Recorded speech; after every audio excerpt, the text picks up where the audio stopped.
पिछले वीडियो में हम लोग इंटीग्रेशन का कुछ बेसिक्स देखे थे और उसमें स्टार्टिंग के कुछ मेथड के साथ साथ टी सपोज करके जो सवाल बनाते हैं वो टाइप के क्वेश्चंस भी हम लोग देखे थे। उसी टी सपोज करने वाले मेथड में कुछ और क्वेश्चंस के साथ आज मैं आपको ये बताता हूँ कॉन्सेप्ट इसमें।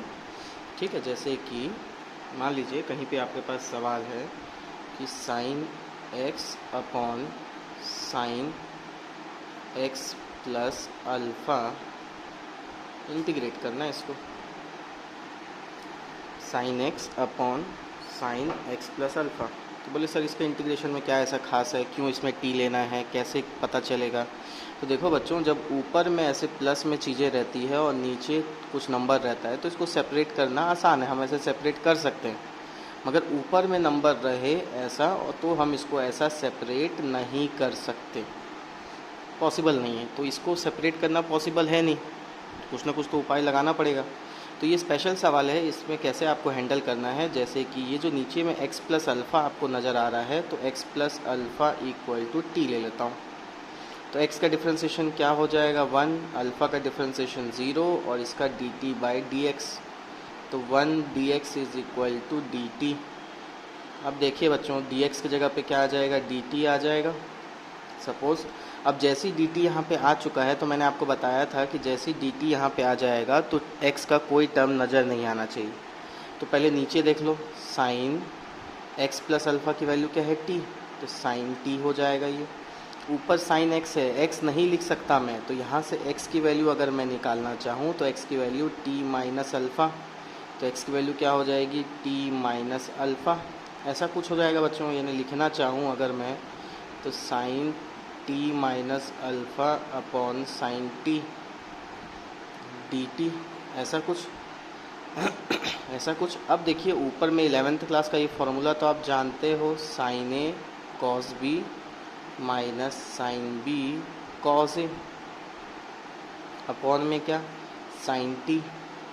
अब साइन टी सेपरेट करूँगा तो ये आपको ऐसा नज़र आएगा, sine T cos alpha upon sine T minus sine alpha cos T upon sine T, ऐसा कुछ नज़र आएगा।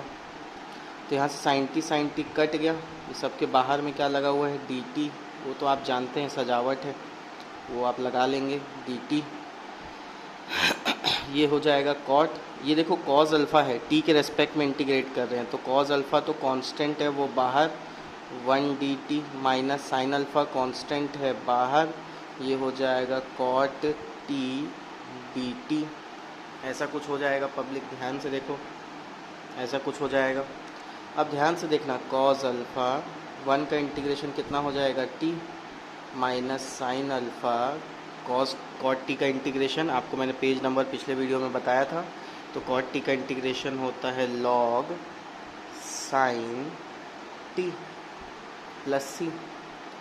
अब टी रख दिए हैं तो टी की वैल्यू भी रखना है, तो कॉस अल्फ़ा टी के जगह पे टी क्या लिए थे एक्स प्लस अल्फ़ा, तो टी के जगह पे क्या रख देंगे x plus alpha minus sine alpha log sign T के जगह पे एक्स प्लस अल्फ़ा प्लस सी। आंसर आंसर ठीक है। तो इस तरीके से आपको सॉल्व करना है, इस तरीके से आपको सॉल्व करना है चीज़ों को, ठीक, इस तरीके से आपको चीज़ों को सॉल्व करना है। तो ये स्पेशल सवाल है। इंटीग्रेशन की खूबसूरती ये है कि इसके हर एक सवाल का कुछ ना कुछ ऐसे यूनिक हो सकता है। तो आपको सवाल देख करके याद आना चाहिए कि भाई इसमें ये सॉल्व किए थे, इसमें ये सॉल्व किए थे। इसी प्रजाति का मैं आपको एक सवाल कराता हूँ, इसी प्रजाति मतलब इसी सोच के साथ, जिसमें अच्छा सा टेक्निक आपको इस्तेमाल करना पड़ेगा। और ये आपके एनसीईआरटी में भी है, बोर्ड एग्ज़ाम में भी कई बार आ चुका है। जैसे कि मान लीजिए integration dx upon 1 plus 10x है, dx अपॉन 1 प्लस 10x है। तो ध्यान से देखेंगे, तो बोले सर इसको इंटीग्रेट कैसे करें, बड़ी दुविधा है। नीचे t ले लेंगे तो सेक स्क्वायर भी नहीं है ऊपर, चलेगा कैसे काम, कुछ ना कुछ तो करना पड़ेगा सर। चलिए तो इसको निपटाने की कोशिश करते हैं। तो कैसे सर, कैसे निपटाएं इसको, तो dx अपॉन 1 प्लस 10 को मैं क्या लिख सकता हूँ, sine x by cos x लिख सकता हूँ। लिखा जा सकता है। ये इसके साथ एलसीएम हो करके कॉज ऊपर चले जाएगा, cos x upon cos x plus sine x D x, cos x upon cos x plus sine x D x. उसके बाद इस सवाल को सॉल्व करने के लिए थोड़ा सा एक यूनिक टेक्निक आपको याद रखना है।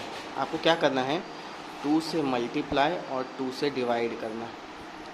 2 से मल्टीप्लाई और 2 से डिवाइड करना है। तो 2 से मल्टीप्लाई और 2 से डिवाइड जब आप करोगे तो देखो 2 कॉज एक्स है, तो उसको क्या लिख सकता हूँ मैं, cos x plus cos x, थोड़ा सा दूर में लिख रहा हूँ, लिख सकता हूँ। और नीचे क्या है, cos x plus sine x. अब साइन एक्स नीचे लाने के लिए मैं क्या कर दिया, plus sine x minus sine x से इंट्रोड्यूस करवा दिया, ऐसा कुछ। ठीक, अब इसका फ़ायदा क्या है वो आपको अगले स्टेप में नज़र आएगा। मैंने क्या किया, 2 से डिवाइड 2 से मल्टीप्लाई, तो 2 से डिवाइड 2 से मल्टीप्लाई बैलेंस हो गया। 2 कॉज एक्स है तो उसको cos x plus cos x लिख सकता हूँ। नीचे में प्लस साइन एक्स था तो plus sine x minus sine x अपने तरफ से इंट्रोड्यूस करा दिया।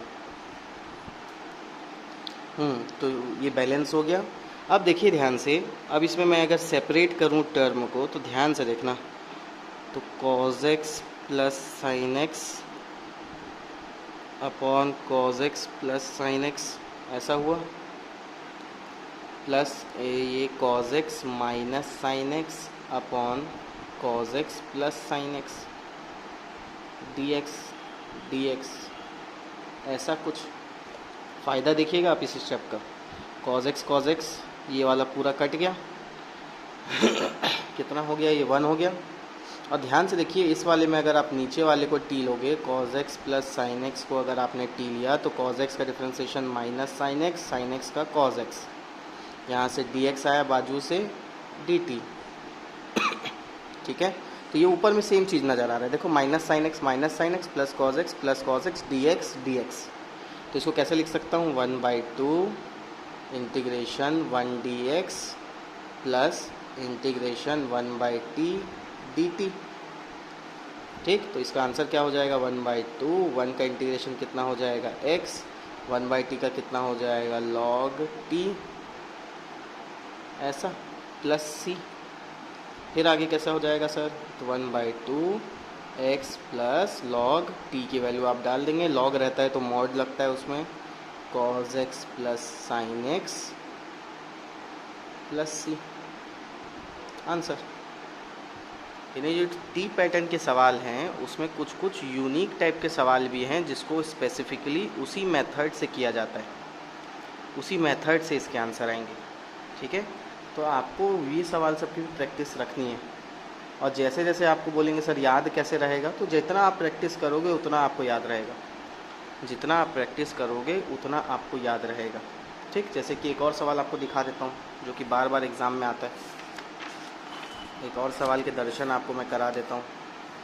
जैसे कि एक सवाल ये वाला आता है बार बार, एक सवाल ये आता है बार बार, integrate e to the power 2x minus 1 e to the power 2x plus 1 dx, ऐसा कुछ। तो बोले सर इस टाइप के सवाल को कैसे हैंडल करें, तो देखो बच्चों इस टाइप के सवाल को हैंडल करने का एक ट्रिक बताता हूँ। जब भी e to the power something रहे और साथ में 1 रहे विथ अपोजिट साइन, ऊपर में प्लस नीचे माइनस या ऊपर में माइनस नीचे में प्लस, तो आपको क्या करना है, e के पावर जो भी है उसका आधा आपको कॉमन निकालना है। जैसे e के पावर क्या है 2x का आधा कितना होता है x, तो e to the power x common निकालो, ऊपर से भी नीचे से भी, तो ये e to the power x होगा। इस गरीब के पास तो है नहीं, तो इसके डिवाइड में e to the power x लग गया तो वो माइनस में, सेम ये भी दे दिया common, e to the power x plus e to the power minus x dx, ये कटा। तो ओवरऑल बचा क्या आपका इंटीग्रेशन में आपका बचा e to the power x minus e to the power minus x e to the power x plus e to the power minus x dx, ऐसा कुछ बचा आपका। अब ध्यान से देख लो, नीचे वाले को अगर मैं टी लूँगा, टी वाले लेने की खूबसूरती ये है कि मैक्सिमम टाइम नीचे वाले को ही टी लिया जाता है। e to the power x का differentiation e to the power x, e to the power minus x का e to the power minus x, और माइनस x का डिफ्रेंसिएशन -1, जिसके कारण माइनस साइन सामने आ गया, dx इक्वल टू dt। तो अब ध्यान से देख सकते हैं, तो ये 1 अपॉन ये पूरा चले गया, dt बन चुका है अभी, नीचे वाला t, तो 1/t का कितना हो जाएगा, log t। तो log t की वैल्यू क्या, e⁻x plus e⁻− x plus c, answer. तो मेथड में सीखे क्या, तो जितना भी e⁻x, जितना भी e का पावर रहेगा उसका आधा हमको कॉमन निकालना है। तुरंत बनेगा सवाल, तुरंत। जितना भी e का पावर रहेगा उसका आधा हमको कॉमन निकालना है, ठीक। तो तुरंत बनता है सवाल। उसके बाद हमेशा नीचे वाला जो रहेगा, नीचे वाला आपका क्या बन जाएगा नीचे वाला आपका क्या बन जाएगा, t बन जाएगा, और ऊपर वाला टर्म आपको मिल जाएगा, ठीक। तो इसी तरह से आगे भी और वीडियोज़ में लाते रहूँगा, पढ़ते रहिए साथ साथ।